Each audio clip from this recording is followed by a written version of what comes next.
Cheers! Hi, I am popping in just to do a very quick intro to this video because I realized I didn't do that. This is an international book vlog. I am terrible at vlogging. Reading vlogs are my favorite thing to watch.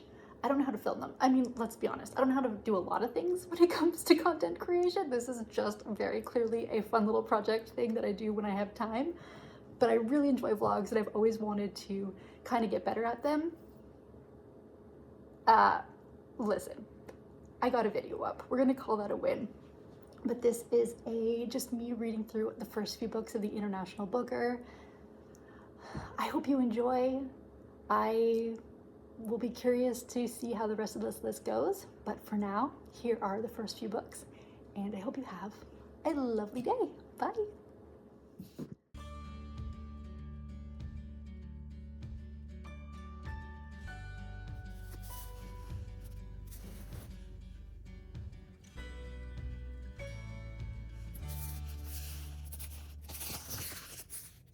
I have made it to the end of chapter 3 of The Remembered Soldiers. That's page 90 in this edition of the book. I'm really enjoying this and I'm super glad because when I first heard the premise of this book, it was something I definitely wanted to pick up. But my reading, I feel like, has been a little funky lately, and I actually think I've been in just the mood for something a little bit heavier, a little bit more literary, and this is absolutely doing it for me. And in this, you are following Noon, or when you meet him as Noon, but his real name is Amand, and he is a soldier who was found, and he has no memories. He has no idea who he is, where he comes from, and ultimately, eventually, he is found by his wife. We're just assuming that that's correct, that it is in fact his wife, and he's gone back home with them, and they're just kind of living their life. When I first started reading this, I was a little concerned because there is no dialogue, like there are no quotation marks. And I was worried that it was going to be entirely stream of consciousness, which is not my favorite, and particularly in a book of this size. This is almost 900 pages. No, 900. It's 560-ish pages. I was concerned because I don't typically love that type of writing, and when I do read that type, it needs to be a little bit shorter for me to really enjoy. But the way the author is able to include conversations in this type of writing, in this prose, I think is done absolutely brilliantly, and it reads actually very well. It does remind me not of Sally Rooney, but when I read Sally Rooney, sometimes it takes me a little bit to kind of get into the flow of her writing, and then once you get into it and you understand how she's trying to tell her story, it becomes a lot easier to read. And I am finding that with this. I needed to give it just a little bit of time to kind of warm up, have my mind warm up to how I was going to be reading this story, and I'm really enjoying it. I think the character Amand is fascinating, the way he's kind of having to cope with having no memories from his life and then being thrust into being kind of the head of the household, or seen as the head of the household, but not being able to live up to that role because he doesn't know anything, is absolutely fascinating. And kind of the expectations of his wife, like at one point he goes to do something and she's like, no, don't do that because that's not something you do, and he's like, but I did this in the 4 years previous when I was living at the asylum, like this is something I've done, and he has to prove it that he has the capability of doing this task, and I'm finding it really interesting. Like I said, I'm on page 91, so I still have 400 pages to go, and I think that if this is the pace of the book through the whole thing, my attention span may begin to waver. So I'm hoping something else happens. I think it needs a little bit more conflict or plot or something to make it, to keep my interest through this much of a book, and I have no idea kind of where that's going to come from, but I'm very curious to find out, and I'm so very happy to be reading this. Let's continue. Well, we are hours later, and I've made a little bit more progress. It's slowly starting to look like I'm actually reading this book. I'm at page 155, and I feel like typically I read faster, but it's just a very thick book with very small print, and it's just like page after page after page. There are no breaks, and so it just takes a little bit longer to read, but I'm still really enjoying it. I don't have much more to say except that we went out for a walk today and I ended up at the library because I had some library books on hold, and they are all International Booker books. So I have The Wax Child by Olga Raven, and this is translated by Martin Aitken. We have Taiwan Travelogue by Yang Xuanzi, translated by Lin King. And I have The Deserters by Matthias Einard, translated by Charlotte Mandel. I don't know how many of these books I'm going to get to in this vlog. I have no idea how long this vlog is going to go for. My goal is really to work my way through this guy because he's definitely the largest by far. But just thought I'd let you know I've got these. I have a few more that I have access to. I do not have access to a majority of this long list. I think there's maybe The Director I believe I can get, but there's a wait list for that one that's quite substantial. And Nights in Tehran, I think is what it's called. I have that actually as an advanced electronic reader copy. So I will hopefully be getting to that one. And there's another one that I have access to, I believe. So I think this is kind of it for what I can read for this long list. We'll see how it goes. But yes, I've got 3 more in my possession I'm excited about. I have actually tried reading The Wax Child before. I was reading it electronically and wasn't super enjoying it, but sometimes I just don't enjoy reading books that way, so I did get it physically from my library just to see if my opinion changes on it or not, because it sounds like a really interesting book. So there we have it. Things are noisy. I've got steamed milk going in the background. You can hear water in the pipes from upstairs.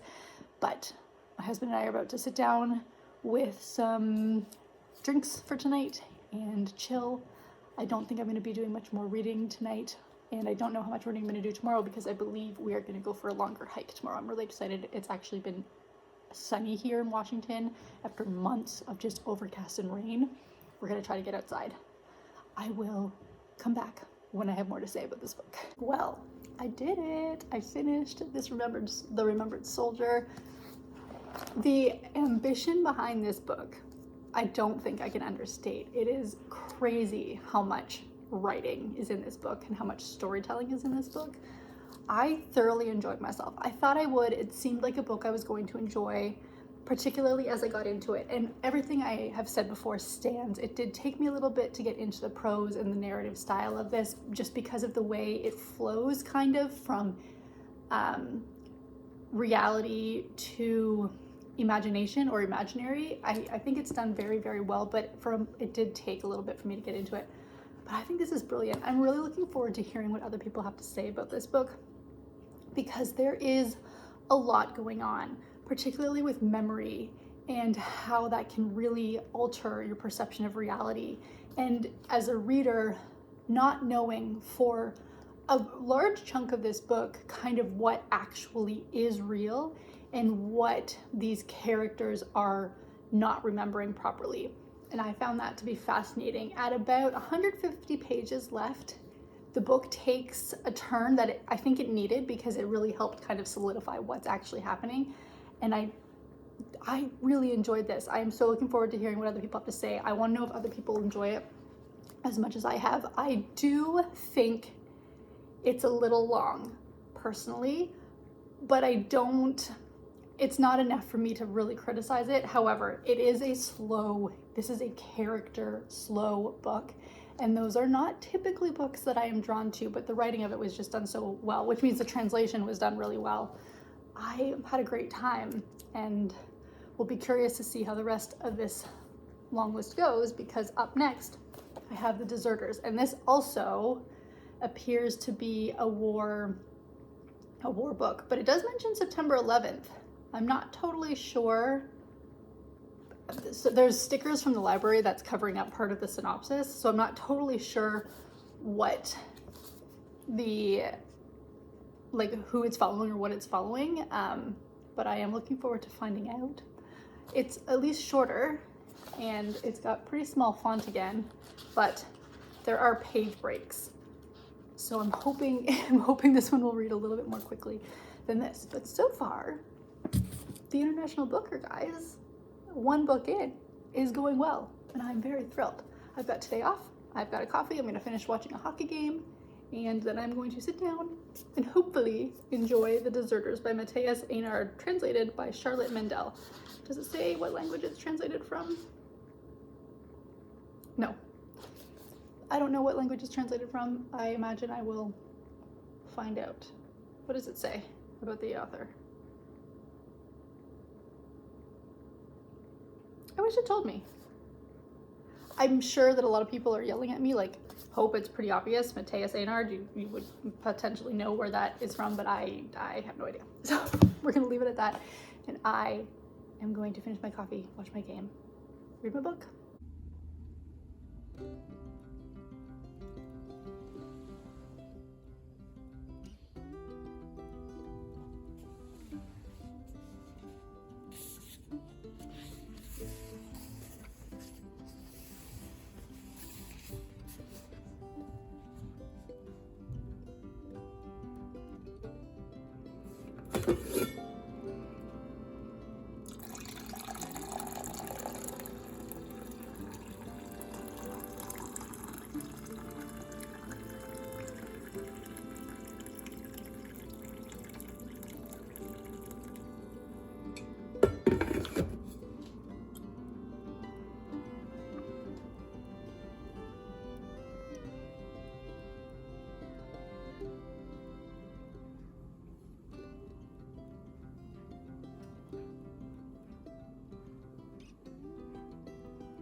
So full disclosure, it's been a couple days.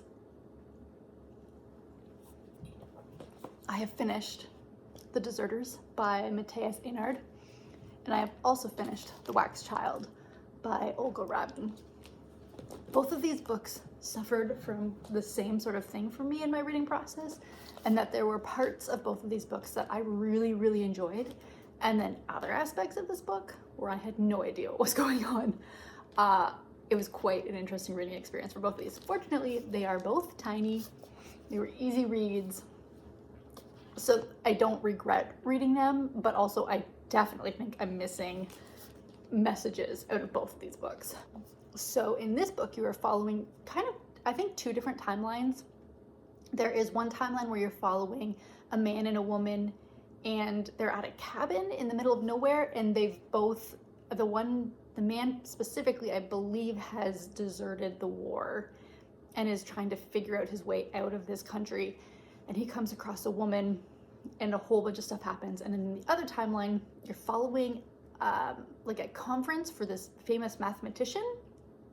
And it takes place on September 10th and September 11th of 2001. And then there's also a little bit of follow-up a few years later. I enjoyed the historical timeline, and I think I had an okay time with the present time, or the more present timeline, but I really struggled with understanding how those timelines and how those stories were connected. I'm still not sure I fully understood what exactly was happening. I think that for me, the characters were compelling, but the plot, I don't know, something's gone over my head. That's not super surprising. I have said this many, many times that I read for enjoyment, and I'm not someone who really analyzes my text too heavily. It's just not the way I enjoy reading. And so I more enjoy listening to other people break down things and thinking, oh, now I understand what's going on. So I think hearing people talk about this book could be very interesting. I'm going to be curious to see what people have to say about it, because, like I said, for me, one timeline was so much more interesting than the other. We will see how this one plays out, but it's an easy read.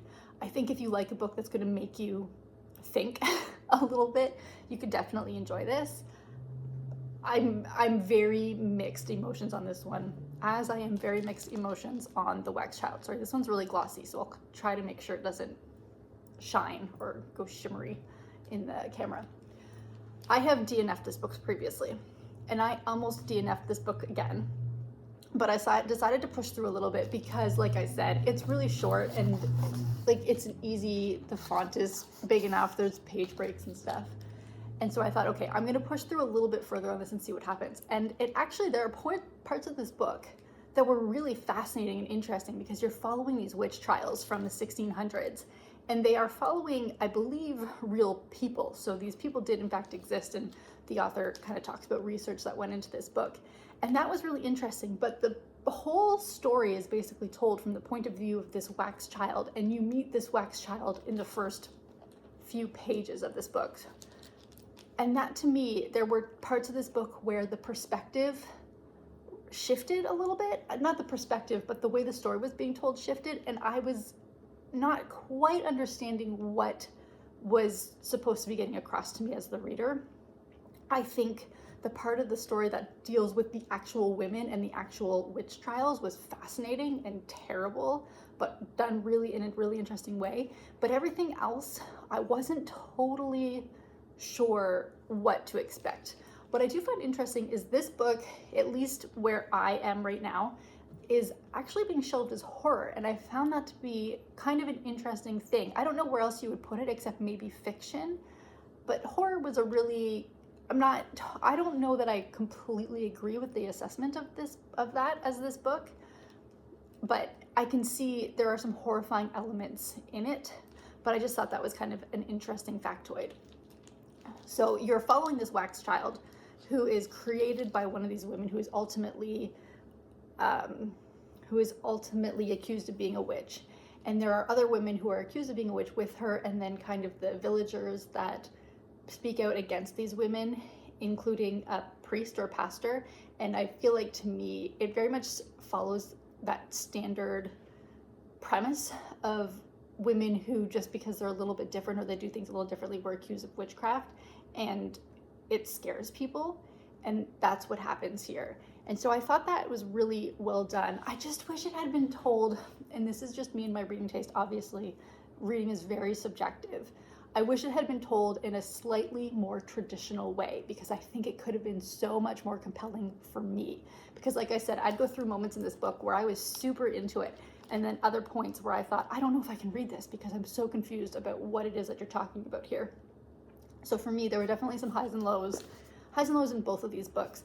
I am glad that I read them because I never would have picked them up under any other circumstances, I don't believe. I don't know where else I would have heard anybody talk about these books.